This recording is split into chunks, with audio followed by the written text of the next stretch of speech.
प्यारे दोस्तों, याद रखना, सत्यमेव जयते, सत्य की विजय होती है। लेकिन लोग क्या करते हैं, स्वार्थ और अहंकार और मतांध दुष्टता के काल चक्र में पड़ के दुर्योधन, रावण, हिटलर बन जाते हैं, ईरानी बन जाते हैं, एटम बम बना के दुनिया को बर्बाद करेंगे। और फिर विपरीत दिशा से आते हैं Putin, Zelensky, Donald Trump, Hezbollah, Hamas, मुल्ला मुनीर और शैतान की औलाद। ये सारे खुराफाती जानते नहीं कि सत्य है प्रेम, सत्य है सहयोग, सत्य है विनम्रता, सत्य है सेवा की भावना। अब भारत की बात करता हूँ। ममता बनर्जी को देखो, केजरीवाल को देखो, घोषरीवाल को देखो, यादव, लल्लू, मुलायम को देखो। ये नाचीज, गंदे नाली के कीड़े असत्य के रास्ते पर चल के अपने देश की जनता के साथ धोखा किया, फरेब किया। सत्ता का लोभ इतना जकड़ लिया इन लोगों को कि अहंकार रावण को भी लात से लतिया के उससे आगे निकल गए। दुर्योधन की भी घमंड और अहंकार को चूर चूर कर दिया। ममता कहाँ गई है? ये भूतनी, ये कमीनी दर दर की भिखारी बन चुकी है, ठोकरें खा रही है, सभी लात मार रहे हैं क्योंकि असत्य के रास्ते पर थी। अहंकार इतना कि मोदी को गाली देती थी। किसी का अपमान करने में इस बेशरम औरत को शर्म नहीं आती थी। आज सोनिया का चरण स्पर्श कर रही है, चरण धूल से अपने ललाट पर लगा रही है। हिंदुस्तान की सभ्यता संस्कृति के खिलाफ इसने बात किया। सबसे गंदा धर्म हिंदू बोला। जितने भी घुसपैठिए थे सबों को बंगाल में वोट बैंक की बैंक बना के रखा। इन चोरों का क्या हालत हुआ? केजरीवाल, भोसरीवाल को देखो, कहाँ गई उसकी चालाकी? रेबरी कल्चर शुरू किया, पब्लिक बिक गई। फ्री बिजली, फ्री पानी करके सबको चारा घोटाला लल्लू ने किया। मुलायम के ख़ानदान को देखो, ये नचवाते थे फिल्म स्टार के लोगों को बुला के। इन देशद्रोहियों का हाल क्या है?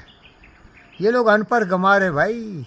ये लोग जानता नहीं, सत्यमेव जयते, प्रेम ही सबसे बड़ी ताकत होती है। देशभक्ति सबसे बड़ा कर्तव्य होता है मनुष्य का। सुभाष चंद्र बोस, भगत सिंह, चंद्रशेखर आज़ाद की छवि बार बार दोहराते हुए केजरीवाल ने लोगों को मूर्ख बनाया।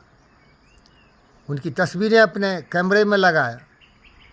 पब्लिक जागो, जागो, हम भूखे मर जाएंगे, हम शहीद बन जाएंगे भगत और चंद्रशेखर आज़ाद की तरह, लेकिन हम कभी देश के खिलाफ देशद्रोह नहीं करेंगे। ये साले कितने गंदे नाली के कीड़े हैं, राजनीति को अखाड़ा बनाया है अपने धंधे का।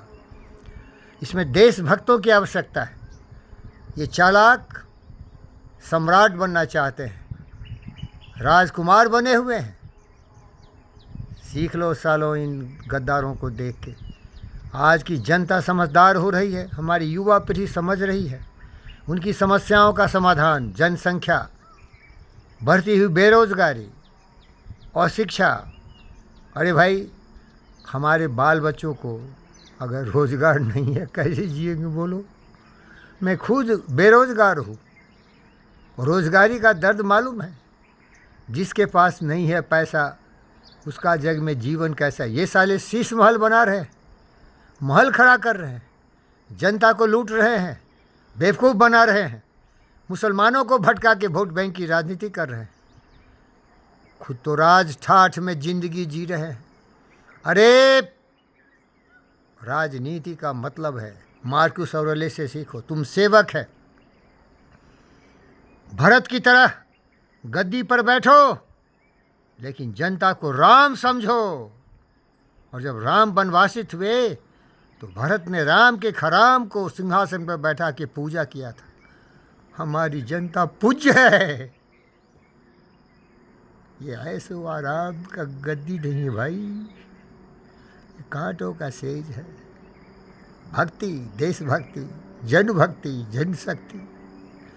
ये फरेबी बेशर्मा, जनता जाग रही है। कहाँ गई ममता? कहाँ गया केजरीवाल? कहाँ गया लल्लू? कहाँ गया? कुर्बानी सीखो, बलिदानी बनो, देशभक्त बनो। हमारी देश की जीव जंतु पशु पक्षी मनुष्य की रक्षा में समर्पित हो जाओ। जाओगे एक दिन, कुछ भी शाश्वत नहीं है। मेरे दोस्त गौतम सिद्धार्थ ने कहा था, यहाँ कुछ भी परमानेंट नहीं है। साधो ये मुर्दों का गांव, राजा मरी हैं, प्रजा मरी हैं, बड़ी हैं जिंदा जोगी। सूरज मरी हैं, चंदा मरी हैं धरण्य आकाशा। इन्हू क्या क्या आशा। नाम अनाम अनंत रहत है, दूजा तत्व न होई। नाम अनाम का मतलब सत्य। सत्य है प्रेम, सत्य है सहयोग, सत्य है कुर्बानी, वफादारी, जिम्मेदारी देश के प्रति, देश की माताओं बहनों के प्रति। अरे हम रहे न रहे, अटल बिहारी मेरे दोस्त कहते थे, ये देश रहे। सत्ताएं आती हैं जाती हैं, लेकिन सत्ता का सुख भोगने के लिए सत्ता का लोभी लालची गद्दारों, सत्ता में आना है तो कुर्बानी करो, देशभक्ति का मिसाल कायम करो, देशभक्त बनो। Thank you.